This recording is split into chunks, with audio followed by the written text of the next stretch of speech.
Hey guys, this is just a workflow for what I did for the short film Jenny's Revenge, which is predominantly made with AI.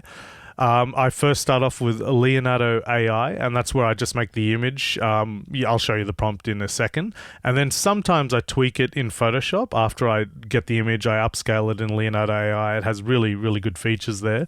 And sometimes I do retouches in Photoshop. But usually I just go straight to Dream Machine where I can make it move. And does a whole bunch of stuff there. It just makes it move, but you're limited to 24 frames per second, and you can only do really 5 seconds, although you do have options if you want to make it longer in Luma Dream Machine. And then I put it into Final Cut X, which is my personal favorite editing program. And I also use a plugin called Film Convert, and that's where I make it black and white and give it grain and everything like that. And after that, I go to Topaz Labs where I upscale it, or I have the option to slow it down a bit more if I want to, because you are limited to 24 frames per second in Luma Dream Machine.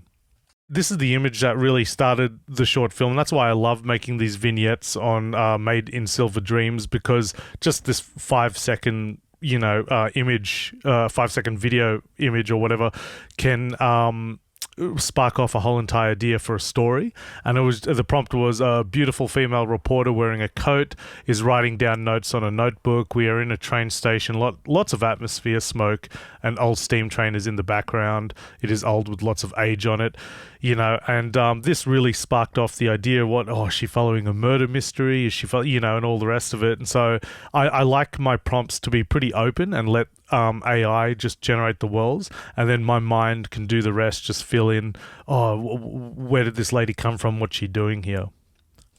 The next one is Luma Dream Machine. So I put it in Luma Dream Machine, and the really, really simple prompts. A beautiful female reporter is writing notes on a notebook. A steam train is in the background.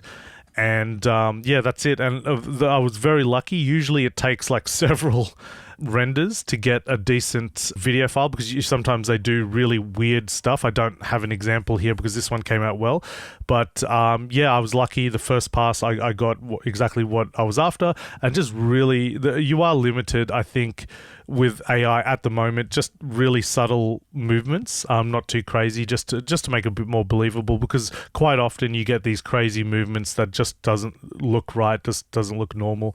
But yeah, this is Luma Dream Machine. So that's one of the things I like about AI, is that doing these things and having open prompts like this, like not too detailed, it really creates ideas or steers you in directions you didn't think of, and maybe a bigger idea might come from it. And where it came from for Arkham Horror was only because I play the board game a lot, and I'm like, maybe this reporter's looking for a sister, or maybe her sister's involved in some cult and she's disappeared, or maybe she's dead, and that sort of thing starts a chain of events. And it only became related to Arkham Horror was when I was writing the text at the when she says your sister is dead, please come to Arkham. That's the only time I thought it's related to Arkham Horror, the board game. But otherwise, the first image of the person at the train station really started that idea. She's searching for someone, a friend maybe, or maybe they're involved in a cult, and